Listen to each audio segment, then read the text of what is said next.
still doing his show, and as spectacular as ever. So that's a little bit of the background of why I decided to present this to most of you, our ACHE members, and anyone who might respond. I brought in Attila last year here in this hotel to do the show after having viewed a couple of his DVDs of shows and was very pleased with the work that he did. He too shares my conviction that there's no place for sexual material in a hypnotism show. It's unnecessary and really diminishes the prestige of the show. And so these next 5 days will be devoted to teach you all of the inner secrets of how to put on a show, whether it be for a few people at a birthday party or 7,000 people.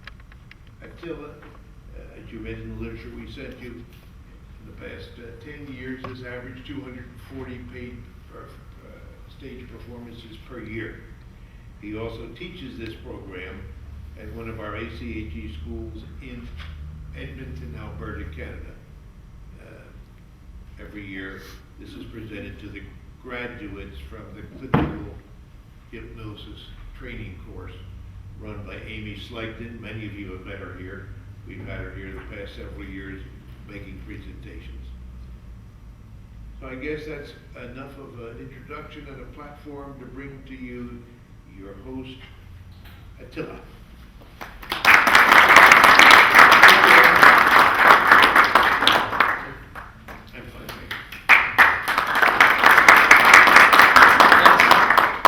Well, let me tell you, it's an honor that you choose me to be your teacher, and thanks for coming out. And you don't know me, I'm originally from Hungary, so I live in Canada. The accent is real, so you have to understand English when you're listening to me. A little bit of Hungarian, a little bit of English. Anyway, I'm a performer all my life.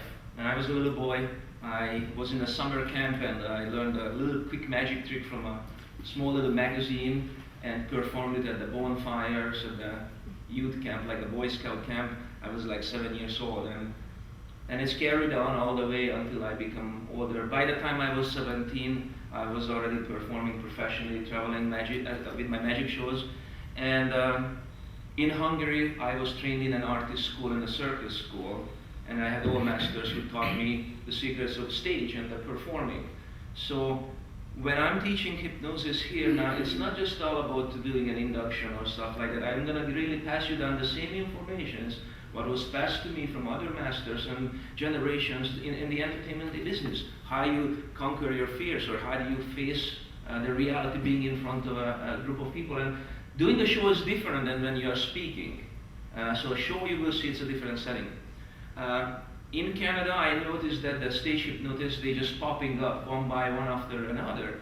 And there's no real regulations in this industry, but I still disagree that stage hypnotists, as Gil Boyne said it, that they're doing all these X-rated shows, and I'm against it. So I try to bring a standard, a higher standard into the art of hypnosis where it can be still accepted and having fun and a good feeling about it, then also the medical fraternity will accept it now, so they don't attack us all the time. So after 10 years this course, last 3 weeks ago when I finished in Canada, I had the first psychiatrist taking my course, and he was blown away with it. He loved it, and he said, he wrote a note that every psychologist and psychiatrist should learn this. And he wrote a beautiful testimonial which Attila emailed to me, and of course was after the brochure went out, but I sent it to a few school operators who were quite thrilled to see that an MD psychiatrist was so excited by this course that you're about to take. And so I have also a hypnotherapy clinic, and very fortunately my clinic is inside a medical building, and in a doctor's office. I'm renting a place inside the doctor's office, and they have doctors there. So now I'm having a lot of referrals coming from doctors. So I'm building a practice and an acceptance of hypnosis